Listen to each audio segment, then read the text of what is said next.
On est même parti dans du Duralex, dans du n'importe quoi aujourd'hui, dans le Dash Foot. Avançons quand même sur un sujet phare, sur cette finale, c'est dans 5 jours, même moins que ça maintenant, l'élection finale, la brune Linette. Vous avez annoncé plein de choses dans l'exclusivité la semaine dernière là-dessus, les votes, les pourcentages, le bazar, l'entre-soi, le système semi-mafieux à l'ancienne des 70 pour arriver à une élection.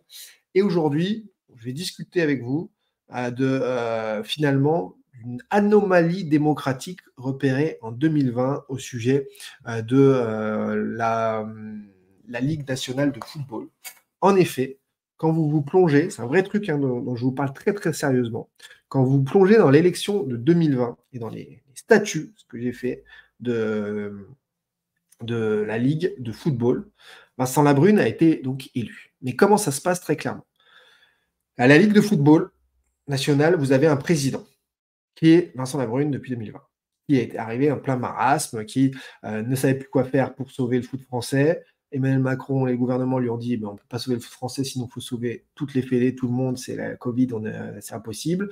Donc en catimini, je le rappelle, ils ont fait passer une loi pour que le foot puisse s'adosser à la société commerciale, à une société commerciale d'investissement.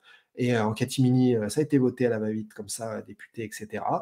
Et la LFP a pu dire, bon, ben voilà, on peut lancer une recherche de fonds qui vont nous aider. On rappelle que la LFP est sous délégation de services publics, dépendant donc de la FFF, qui, elle, est donc sous tutelle de l'État, du ministère des Sports. On rappelle, même si c'est du société privée, c'est finalement du semi-privé, le foot français. C'est pas comme le fonctionnement de la NBA ou autre. Mais dans les statuts, article 26 de l'élection du président de la Ligue, on apprend donc que le président est élu par l'Assemblée générale, scrutin secret.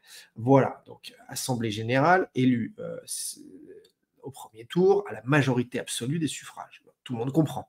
Il n'y a pas de, voilà, il a obtenu les parrainages, etc. C'est lors de l'Assemblée générale qu'il obtient au scrutin secret. C'est l'élection, c'est le conseil d'administration. Donc, tu as les parrainages. Tu rentres au conseil d'administration. Voilà, donc c'est ce qui est arrivé à Cyril Linette en bataillant avec toutes les révélations que je vous ai faites. Il arrive au conseil d'administration lundi du 10 septembre. Et à l'arrivée, là, le conseil d'administration va dire bon, eh ben, il y a un tel et un tel, Linette Labrune, qui sont au conseil d'administration, que l'on met en balance pour êtes-vous pour ou contre l'élection du président. Et donc, dans cet article, on apprend que le président est élu par l'Assemblée générale du conseil d'administration. Vous l'avez jusque-là? Voilà. Après, donc, la nomination par le conseil d'administration dont ils font partie. Vous l'avez? Et en fait, ce qui est très, très, très bizarre, c'est que c'est une interprétation de l'article, parce que ce n'est pas tout à fait écrit, qu'il y a un pour ou contre. C'est écrit partout, dans toutes les autres fédés, basket, rugby, etc. L'Assemblée générale vote pour ou contre le choix du président. Mais dans le foot, non, c'est pas marqué. L'Assemblée ne vote jamais pour élire un candidat, mais bien pour ratifier le choix du conseil d'administration. Donc avec pour ou contre. Mais dans le foot, c'est pas marqué pour ou contre. C'est une procédure qui est claire en rugby, tout ce que vous voulez ailleurs en France, sauf, c'est écrit partout, s'il obtient plus de suffrages pour que de suffrages contre. Voilà. Plus de suffrages pour que contre. Et en France, en 2020, on a Vincent Labrune qui est nommé par le conseil d'administration et qui devient président en ayant plus de 52,6% des voix de l'AG contre Vincent Labrune. Il est élu avec 52% contre lui. C'est pour ça que je parle d'anomalie démocratique. Il est élu en ayant plus de gens contre sa nomination que pour. Vous comprenez ce que je suis en train d'expliquer? Ça, c'est écrit dans les statuts. Là, je peux vous référer aux statuts, vous renvoyer vers le site, etc. Les statuts, j'ai mis le nez dedans, on travaille avant le Dash Foot. Et donc, j'ai vérifié, il est élu président de la LFP sans obtenir majorité de voix pour. Et aussi parce que dans les statuts, il n'y a pas marqué qu'il doit obtenir la majorité de voix pour. Il est nommé et validé. Et c'est quand même un truc de fou, parce que, souvenez-vous, quand il ne fallait pas que Raymond Domenech soit nommé président, à ce moment-là, il a obtenu plus de 65%, 66% de voix contre lui. Et il y avait eu un tollé, il s'apprêtait à être élu donc au second tour, Mais l'Assemblée générale a dit: «Mais non, non, non, regardez, plus de 66% de non, on ne peut pas avoir un président, avec autant de gens contre. Il faut refaire, une élection» et Vincent Labrune, s'est faufilé et l'a remporté. Mais derrière, Vincent Labrune obtient 52,6% contre et il est quand même élu. C'est un truc de fou à clarifier. Encore une fois, c'est pour ça que je parle d'anomalie démocratique. Dans le foot français, il faut arrêter avec ça. Vous allez voir ce qu'a dit hier à l'after-foot, je crois, il y avait Cyril Linette qui était invité justement de l'after, et tant mieux. Il a proposé des mesures, on va revenir là-dessus. Mais là, il y a un gros problème démocratique. La nébuleuse des parrainages, etc., on l'a bien compris, avec les amis qui veulent faire rentrer Alain Guérini au conseil d'administration, de Panini, etc. L'entre-soi abominable. Encore une fois, le foot appartient au monde populaire, aux ultras, aux gens qui mettent l'ambiance, ou les enfants qui rentrent dans les stades, la chair de poule, c'est grâce à la ferveur dans les stades. Arrêtez de vous en prendre à tous ces gens-là. Oui, il y a des idiots parmi eux, mais il faut les punir. C'est facile, on a des caméras, on a du flicage de partout. Mais pour le reste, laissez le foot être aussi festif, populaire. C'est ça qui rend le foot magique. Des enfants qui ont des souvenirs dans la tête pour la vie entière. C'est ça. C'est pas les gars de la Ligue qui te font aimer le foot. Donc, laissez le foot aux gens, tout simplement. Et les gens sont très surpris que là, tous les 3-4 ans, 4 ans, il y ait ces types d'élections complètement nébuleuses, d'entre-soi, etc. Il faut changer ça. Et encore une fois, je ne prends pas parti, Labrune, Linette. Mettez qui vous voulez à la tête de la Ligue, dans le sens où Pierre, Paul, Jacques, Vézirian ou autres, on s'en fiche. Ce que je veux, c'est que ça aille pour le bien commun, qu'on améliore le foot français, que ce soit de mieux en mieux, tout simplement. Parce que c'est pas possible de rester comme ça et de rester dans ce système aberrant d'anomalie démocratique. De même, on va revenir sur les idées énoncées par Cyril Linette hier dans l'after-foot ensemble, mais qu'il n'y ait pas un débat public sur une chaîne info, dans le Dash Foot ou autre, on s'en fiche d'ailleurs, le lieu, l'endroit, tout le monde pourra picorer ensuite, entre les deux finalistes, Vincent Labrune et Cyril Linette, devant le peuple du foot, que vous êtes, je suis, c'est anormal. Il n'y a pas de débat, c'est anormal. Voilà, Cyril Linette, en tout cas, il a proposé hier des choses enfin fortes, parce que pareil, dans une campagne express en moins de 10 jours, on a envie de savoir ce qu'ils veulent exactement. D'ailleurs, j'aimerais que Vincent Labrune puisse aussi dire, ben voilà les avancées que je vais faire sur les 6, 8, 10 prochains mois, avec telle mesure forte, et on va aller vers ça. En tout cas, Cyril Linette, lui, il a dit professionnaliser le national en Ligue 3. Merci, je pense que c'est très important, cette division qui vivote, qui ne sait plus trop où se positionner, alors que les mecs sont des pros, ça n'arrête, ils s'entraînent tous les jours, tu ne peux pas trop bosser à côté quand tu es en National 3, en Ligue 3, en National, je veux dire pas en National 3, hein, mais en National 1. Réduire le prix des abonnements pour la Ligue 1, obligatoire. C'est aberrant que vous ne regardiez que la Ligue 1 en payant 29,90 ou 39,90. Ok, le PFL, ok, quelques contenus sportifs en plus sont sur DAZN France, mais on se moque du monde. Voilà, et pourtant, j'aime beaucoup DAZN. J'étais un des premiers en France à vous parler de DAZN en 2019, en 2020, dans les émissions, etc. Vous expliquer ce que c'était comme acteur et quel milliardaire il y avait derrière, etc.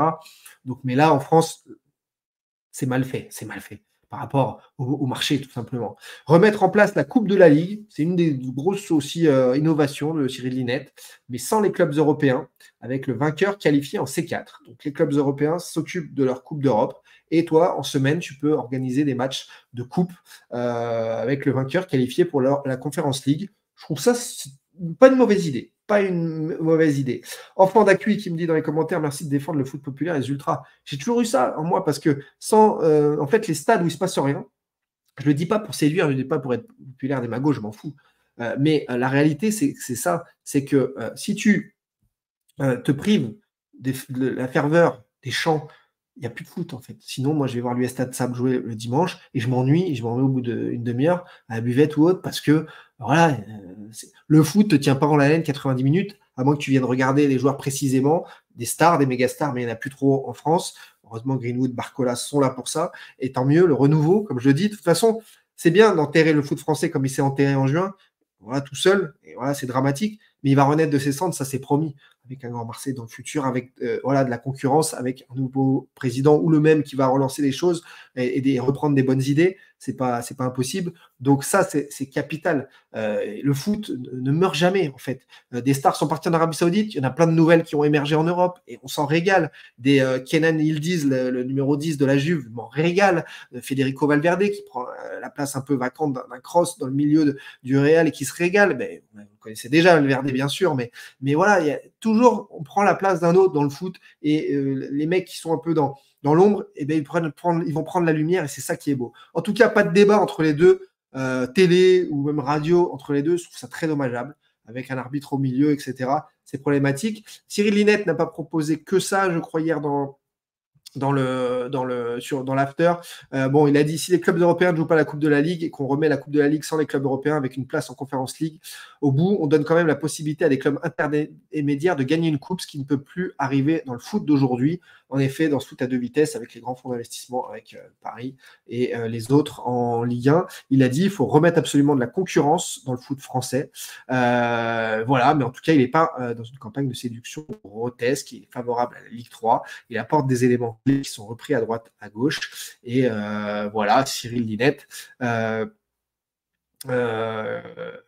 qui est interrogé dans l'after-foot. On l'écoute, Cyril Linette, au sujet de l'UNF. Et qui reste faire, hein, il n'est pas là pour l'attaquer en frontal, il essaie d'être constructif, et je trouve cette attitude, je ne connais pas l'homme, hein, je ne l'ai jamais rencontré, mais ni le manager ou quoi, dans les différentes entités à Canal ou à PMU où il était, mais il paraît essayer d'être conciliant, voilà, de ne pas être lourd, de ne pas être attaqué en frontal, etc. Et je trouve que c'est tout à son honneur dans le monde d'aujourd'hui, où c'est les petites phrases qui sont reprises de négatifs qui montent dans les algorithmes. On écoute Cyril Linette. Et ça, tu étais obligé de l'accepter. Pourquoi avoir accepté?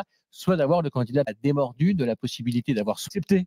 Parce que sinon, je pense que j'avais pas de parrainage, puisque de toute façon, les familles n'auraient pas démordu de la possibilité d'avoir soit directement un candidat, soit d'avoir le candidat battu. Alors d'abord, je pense que la question se posera pas, parce que je pense que je vais gagner. Moi, ce que j'aimerais savoir, si cette condition, elle s'applique aussi à Vincent Labrune.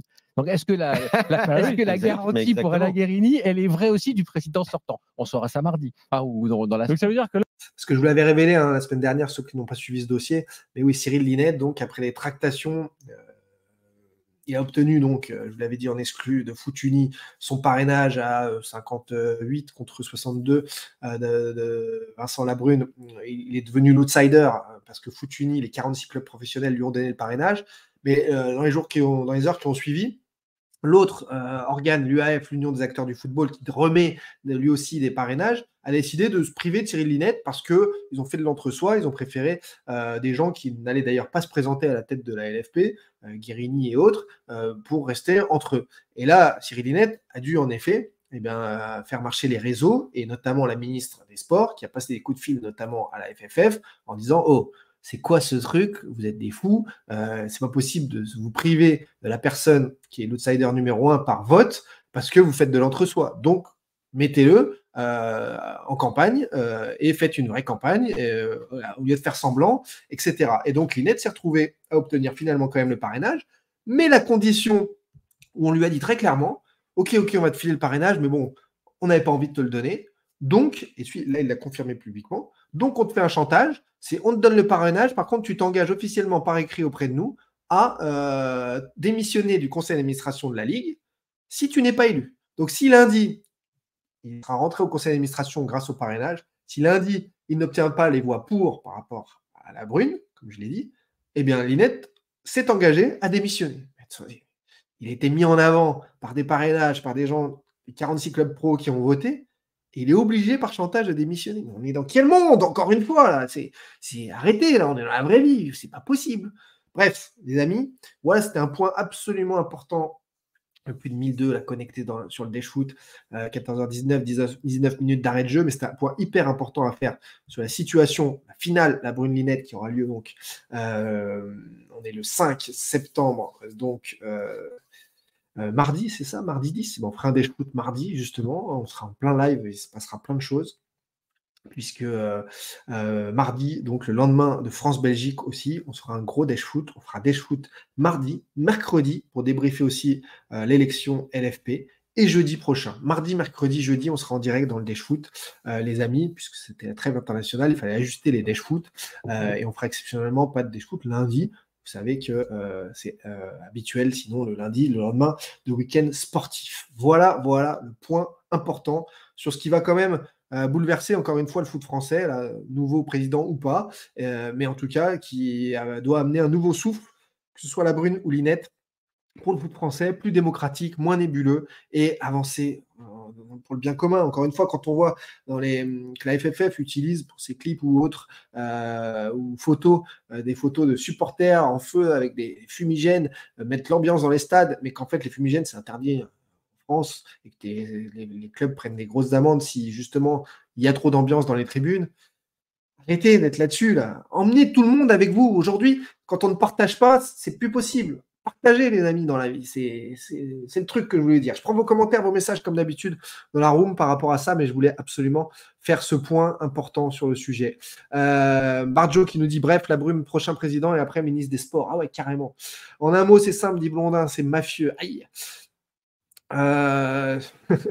Ouais, Google, ici, je vais prendre un Ricard. Ces instances sont une sorte de mafia, cette ENSA. Ne soyons pas étonnés. Mais c'est ça, il faut faire changer les choses. Il ne faut pas être résigné face à ça. Si vous sentez le truc comme ça, il faut. Les amis, la Brune sera réélue, aucune surprise. Ça continuera à faire la popote entre copains. Ah oui, vous êtes défaitistes là-dessus. Mais après, si Vincent Labrune entend le peuple du foot, comprend qu'il y a eu des erreurs, il n'est pas interdit qu'ils prennent aussi des bonnes décisions, qu'ils réforment aussi la ligue, des choses comme ça. C'est pas, je suis pas contre la Brune, c'est pas le problème. Voilà. Les amis, on avance aussi avec vos messages. Zifou qui nous dit ça se casse même plus pour magouiller. Ouais, mais ils l'ont toujours fait. Au contraire, là maintenant, nous de nous faire entendre, le peuple du foot, pour faire bouger les choses, les amis. Linette, c'est aussi la possibilité, il l'a dit publiquement, de se rabibocher avec Canal+, et je le sais aussi de sources privées, que en effet, à Canal,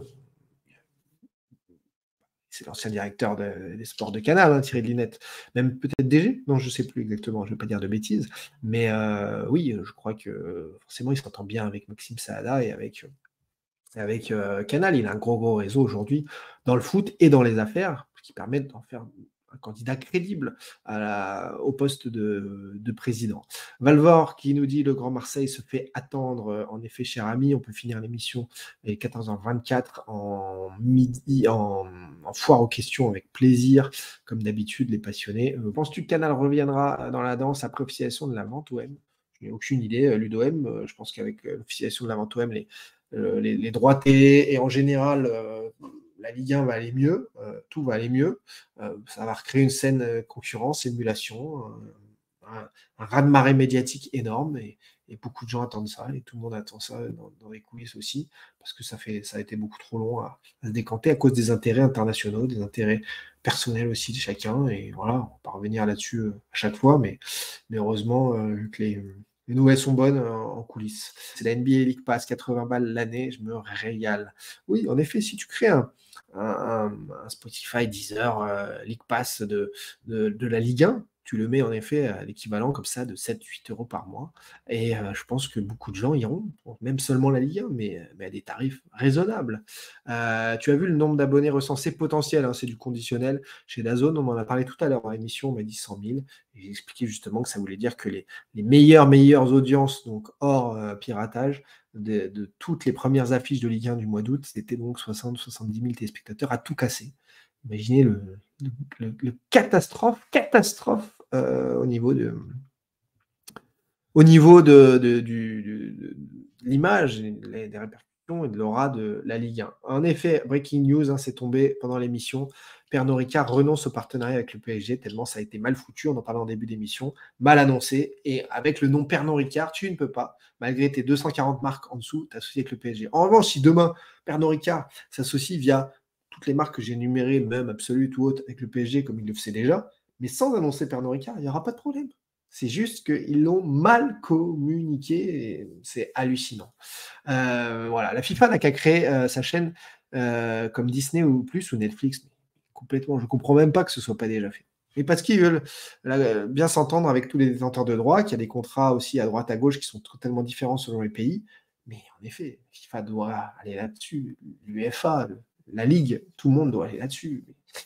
Mais oui, mais après, la NBA, c'est moins vaste que gérer chaque championnat dans chaque pays. Donc, il faut s'accorder. C'est pas une question simple non plus, cette question-là du Spotify du foot. Voilà, info de Twitter de Jérôme Choquet. Tu peux nous expliquer ce qui se passe pour le Stade Vélodrome? On en a déjà parlé, nous, il y a 1 mois et demi, début août, dans les émissions, les amis, de ça. Je ne vais pas revenir là-dessus. Voilà, c'est des éléments qui vont de pair avec les augmentations de capital qui ont lieu à peu près quasiment tous les mois depuis mai, je crois, c'est ça, avril-mai. Il y a eu le pacte d'associés en avril rendu public, qui vient donc des amis de Franck McCourt pour épauler, j'ai l'impression, la dette de l'Olympique de Marseille, les déficits structurels permanents et en attendant l'officialisation de la cession du côté de Guggenheim Partners, qui est aussi un partenaire de Chelsea, un partenaire de Paris, un fonds qui met de l'argent comme ça à droite à gauche. Et il y a eu des changements en effet juridiques du côté de Mars 360, la gestion du stade, le stade qui n'appartient pas, on le rappelle, à l'Olympique de Marseille. Donc ouais, il y a des choses qui bougent. Le seul truc à retenir de toutes ces choses très techniques et juridiques, c'est qu'on ne change pas d'un passage d'un associé unique à un pacte d'associés. On ne change pas tout ce qui a été changé depuis 2021, tout ce qui a été modifié, etc. Comme ça, pour rien, parce qu'on a envie. On ne passe pas son entité phare d'une holding, le haut de la pyramide de l'OM dans le Delaware, parce qu'on a envie que c'est cool au niveau fiscal, sinon tous les clubs de foot le feraient, si c'est le mieux. Non, c'est pas du tout. La réalité, c'est qu'on met tout en place, toutes les briques qui sont imbriquées justement pour aller vers une officialisation de cession, enfin les changements que tout le foot français, dont le foot français a besoin et dont le club a besoin aussi pour revivre des grandes années comme dans les années 90. Voilà les passionnés. On se retrouve donc mardi, mercredi, jeudi pour beaucoup d'actu la semaine prochaine. La reprise des championnats ensuite en fin de semaine. Les passionnés et on avance ensemble. Prenez soin de vous et des autres. 14h29. J'ai les crocs. J'espère que vous avez kiffé ce nouveau Dash Foot. J'espère que cette revue d'actualité, même si on est parti chez Duralex aussi dans cette émission, vous a plu. Et j'essaie d'être le plus honnête, transparent, concis, hein, Crétel. Je ne vais pas rentrer dans tous les détails du truc, puisqu'en plus on en avait parlé quand c'était sorti début août. Mais voilà. Qu'est-ce qui manque? Je ne sais pas tout.